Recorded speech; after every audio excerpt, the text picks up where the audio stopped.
ఏమండి ఇప్పుడు మగ పిల్లలకే 35 ఏళ్ళు 40 ఏళ్ళు వచ్చిందాకా ఎందుకు పెళ్ళిళ్ళు అవుతులేదు అనుకుంటున్నారు? ఆడపిల్లలు మరీ లేకుండా ఏమీ పోలేదు, ఉన్నారు. సంబంధం వస్తుంటే ముందు సంబంధం చూడండి, మాకు పిల్ల అందంగా ఉంటే చాలు, మంచిది అవుతే చాలు అంటారు. తీరా సంబంధంలోకి దిగాక సంబంధం వచ్చాక మాకు 30 లక్షలు ఇస్తారా, 40 లక్షలు ఇస్తారా, మా అబ్బాయి సాఫ్ట్వేరు, మా అబ్బాయి ఎంతో మేము కష్టపడి చదివించాము, 20 లక్షలు పెట్టి చదివించాము, 10 లక్షలు పెట్టి చదివించాము అని అడుగుతున్నారు. మంచి అమ్మాయి వస్తే సరిపోద్దండి. ఈ రోజుల్లో మంచి బుద్ధున్న పిల్ల ₹1,00,00,000 సమానం.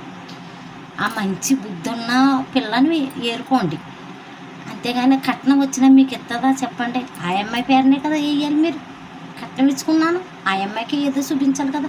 అంత తల్లిదండ్రులను బాధ పెట్టి ఆడపిల్లకే ఉంచటం ఎందుకు?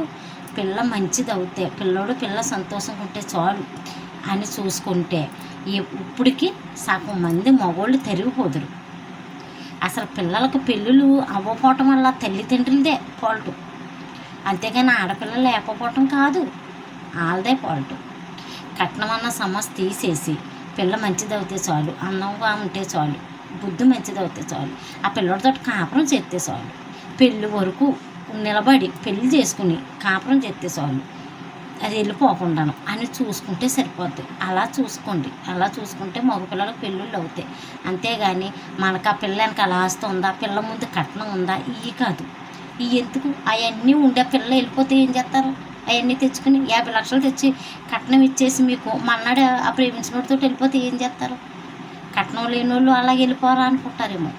బుద్ధి మంచిది ఉండాలి, మంచి బుద్ధి ఉన్న పిల్లని ఏరుకోండి, అంతేగాని కట్నం కోసం చూసుకుంటా. అలా చూసుకుంటే మీ పిల్లలకి ఇంకా 50 సంవత్సరాలు వచ్చిన పెళ్ళిళ్ళు అవ్వవు, అంతే.